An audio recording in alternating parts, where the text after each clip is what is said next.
blow to the opposition. State media's surprisingly early announcement of a winner. The first reports, in fact, came from Fars News, which put up an initial story saying what the actual results were. And it was well ahead of its time. Obviously, it had been prepared in advance, and it wasn't long before it disappeared. So we had this initial statement that Ahmadinejad was doing very, very well. But across Tehran, the opposition was projecting its own victory. ما به هر حال خود را پیروز قطعی این میدان می‌دانیم بر اساس قرائنی که در دست داریم. In the confusion, focus fell on the Interior Ministry, where the votes were supposed to be counted.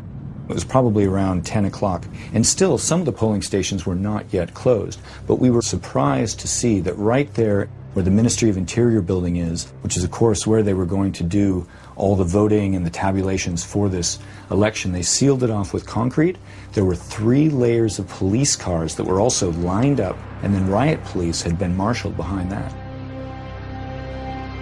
What went on inside the Interior Ministry that night, and whether the votes were fully counted, remains unclear. But outside, for supporters of President Ahmadinejad, the election seemed to be over.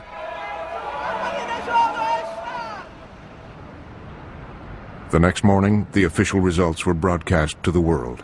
The Iranian Interior Minister said the election procedures are very clear and the government abided by law in all voting stages. Somehow that day felt like the end of everything.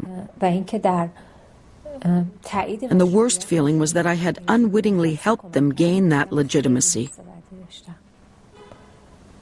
آقای محمود احمدی نژاد 24,527,516. Much was made of Ahmadinejad's margin of victory. Ahmadinejad broke the 1997 record of former President Mohammad Khatami, who got 63% was exactly the figure leaked the previous night, before the polls had closed. Imam Hossein Mousavi has strongly protested the vote, calling it a charade. One reporter from Press TV, Iran's state English-language station, was shocked at her channel's reports. So my colleague calls, and he said, like, why aren't you at work? And I just said, I'm not coming to work. And he said, oh, wow, well, maybe you can come tomorrow. Maybe we can get someone else to do the show today. I'm like, no, I'm really not coming to work anymore because I'm not happy with the coverage of this network. I cannot do this. Faranak quit state TV in protest and took to the streets.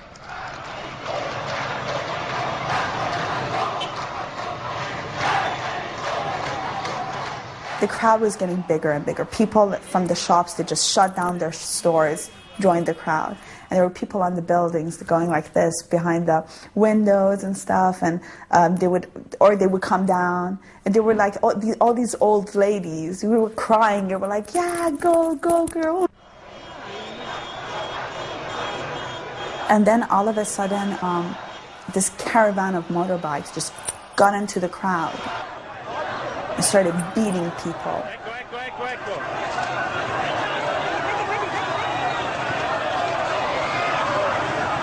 A special unit of riot police had been dispatched, trying to take back the streets.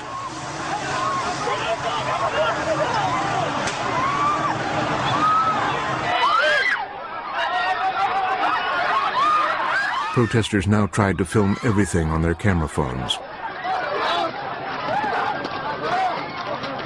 A sophisticated new form of resistance.